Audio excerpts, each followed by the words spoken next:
Je voudrais parler avec vous quelques minutes de la Haftara qu'on va lire Bezrat Hashem ce Shabbat. C'est une Haftara assez particulière. Elle est extraite du livre de Hoshea, Osée en français. Oui. Et cette personne, Hoshea, je vous lis ce que dit, comment commence la Haftara, et après, on va essayer de comprendre pourquoi ça commence comme ça. D'accord? La Haftara commence en disant justement, Vaya Mispar Bnei Israël, Kechol Hayam, Mispar, une bénédiction innombrable. Le imod, on ne pourra pas les compter, le isaper et abim comme Asherima, lo ami, alors qu'il est appelé pas mon peuple, Atem, yomar lahem bene elchad. On est passé d'une réalité où on était appelé pas mon peuple, c'est une appellation un peu étrange, au bout du compte, à une appellation justement de mon fils bien vivant. Il faut se rappeler, première chose, que eh bien, dans une même prophétie, vous avez eu 4 prophètes qui ont prophétisé en même temps à l'époque de Achaz, etc. Et parmi ces 4 prophètes, il y avait donc justement, eh bien, pardon? Regarde. Il y avait donc 4 prophètes, Hoshea, Ishayahu, Amos et Micha, et le plus grand d'entre eux, c'était justement Hoshea. Maintenant, qui c'est Hoshea? Qu'est-ce qu'il a de particulier? Eh bien, pour essayer de comprendre cela, je voudrais vous livrer, c'est le chapitre d'avant, justement, de Hoshea, où eh bien, il est clairement indiqué, au moment où Akadosh Baruch Hu va parler justement avec lui, Hoshea, quand Akadosh Baruch Hu parle avec Hoshea, il lui annonce au bout du compte que la situation du peuple est catastrophique. Réponse de Hoshea, extrait dans Maseret Psachim, Amarla Akadosh Baruch Hu, Banecha Chatou, tes enfants ont fauté. Il aurait dû dire Banecha hem, Bene Chanunecha hem. Tu dis tes enfants, ils ont fauté. Réponse de Hoshea qu'on aurait dû attendre. Ce sont tes enfants, ceux envers qui tu as de la miséricorde. Bene Avraham, Yitzhak, Yaakov. Je t'en prie, amène la miséricorde sur eux. Non seulement il n'a pas dit ça, je dis le traité de Psachim, mais il a dit exactement le contraire. L'odei shel Amar Zelfanam, mais Ribono Sheolam, Kol Haolam Shelcha. Écoute, le monde entier t'appartient. Détruis-les et Viram, passe-les à une autre nation. Amar HaKadosh Baruch Hu, Ma et assez la zakenazé. Qu'est-ce que je vais faire donc à ce vieux, ce vieux au sens de ce sage-là? Qu'est-ce que je vais lui faire pour lui faire comprendre, pour lui faire apprendre la monnaie de sa pièce? C'est intéressant parce que ce que lui dit la Gemara au bout du compte, c'est que Akadosh Baruch Hu est intéressé à parler avec son prophète pour qu'il lui dise au bout du compte, je t'en supplie, ne blesse pas à Israël. Je suis en colère, laisse-moi, je suis en colère. Je suis entendu en fait que c'est là pour moi que Akadosh Baruch Hu est assez fade. Mais au bout du compte, qu'est-ce qu'il lui dit?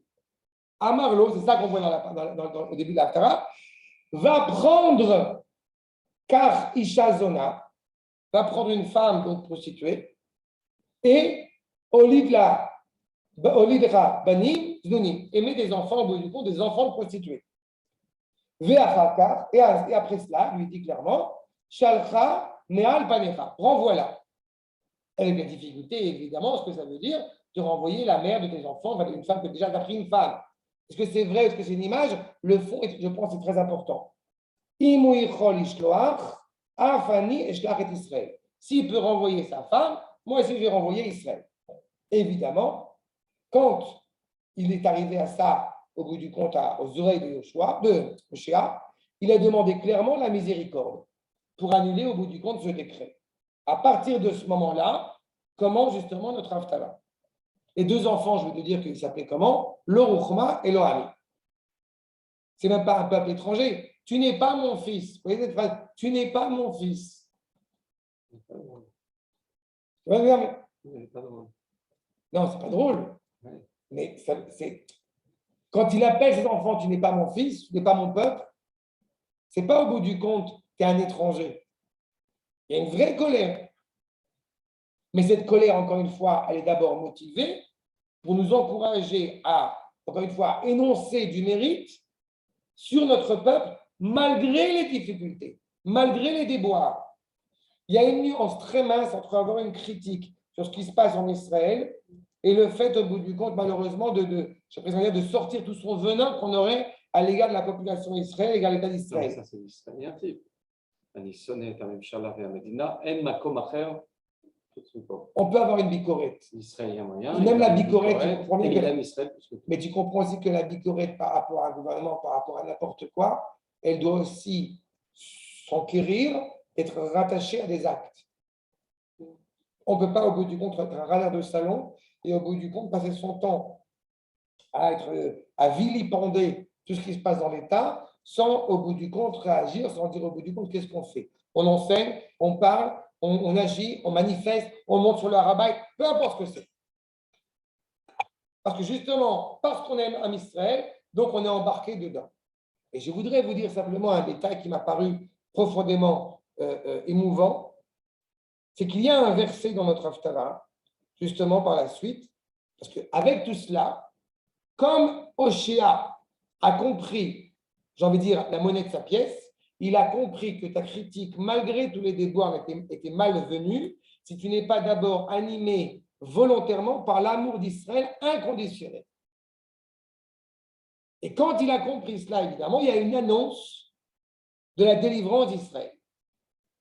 Le verset vers la fin de notre Haftarah qui annonce Venatatila et Karmea, Misham, Vet Emek Achor, les Fetar Tikva. Ce verset-là, qui donc, j'ai donné des vergers de là où était la vallée du malheur et qui est devenu au bout du compte une ouverture vers l'espoir. Eh bien, je voudrais vous livrer le fait que le Gaon de Vilna nous dit justement que ce verset est la clé de voûte de la délivrance. Il envoie à ses élèves en Eretz Israël. Ses élèves en Eretz Israël, notamment le Rav Yoel Salomon, essayent au nord de Jéricho, essayent au bout du compte, eh bien, de reconquérir Eretz Israël, de s'installer en Eretz Israël, justement à la vallée du malheur. Donc la terre d'Eretz Israël, évidemment, qui était en désolation à ce moment-là, et ils arrivent au bout du compte, l'objectif, de les transformer en porte, en ouverture de la délivrance. C'est ainsi qu'ils vont commencer à essayer de s'installer. Malheureusement, ils ont essayé, ils n'y arrivent pas. D'abord parce qu'il y avait des conflits internes et des conflits externes. Les conflits externes, évidemment, c'est les populations environnantes qui nous posent problème. Et malheureusement, vous avez les conflits internes, n'est-ce pas, entre les chassidim, entre ceux du vieux Yishuv, du nouveau Yishuv, etc. Tout ça, au bout du compte, fait que malheureusement, eh bien, ils n'arrivent pas, malgré tout, à mettre en place ce Yishuv qui est, encore une fois, inspiré par le Gaon de Vilna. Au quotidien, c'est ce qui est malheureux des difficultés qui se passent. Cependant, ils vont réussir. Où ils vont-ils réussir? Vous savez où ils vont réussir? Et vient d'où la ville de Petar Tikva? La ville de Petar Tikva, elle a été fondée justement par ces juifs érudits, élèves du Gaon de Vilna. Exactement. C'est qu'ils ont réussi malgré tout dans cet amour d'Am Israël, dans la quartier l'île je vous ai pris comme peuple, je vous ramène en Eretz Israël. Inspiré, motivé, encore une fois, nous dira justement le Midrash, motivé par cette volonté de reconquérir Eretz Israël, quand on sort d'Égypte et qu'on vient s'installer en Eretz Israël, le Yalkut Shimoni dira que ce sera la même chose au niveau de la Géoula finale. Dans la même optique, c'est pour ça que le Gaon de Vilna avait insisté sur le fait, en parlant sur ce Midrash dans Yalkut Shimoni, avait insisté sur le fait qu'il est très important qu'il y ait 600 000 juifs en Eretz Israël. Et que malheureusement, il n'y a pas eu ces 600 000 juifs en Eretz Israël jusqu'à l'indépendance de l'État d'Israël. Mais ils ont malgré tout réussi à transformer cette vallée du malheur en porte de l'espoir, en ouverture de l'espoir, puisque justement, cette ville, Petar Tikva, elle est fondée sur cette confiance envers Akadosh Baruch Hu.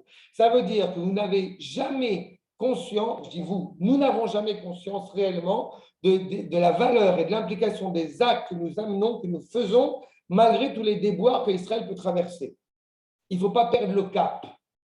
Et pas perdre le cap, ça veut dire oui, il y a des difficultés. Oui, il y a des députés totalement tordus. Oui, il y a des problèmes. Oui, il y a des gens avec qui passent, sans qui pas noir, qui passe Trouda, qui pas je ne sais pas quoi. On reçoit de la Torah, de nos Chachamim, cette vérité, encore une fois, inaltérable, absolue, on continue. Comme dit bien l'expression, Jésus-Christ et la caravane passe. C'est ça? Shabbat shalom.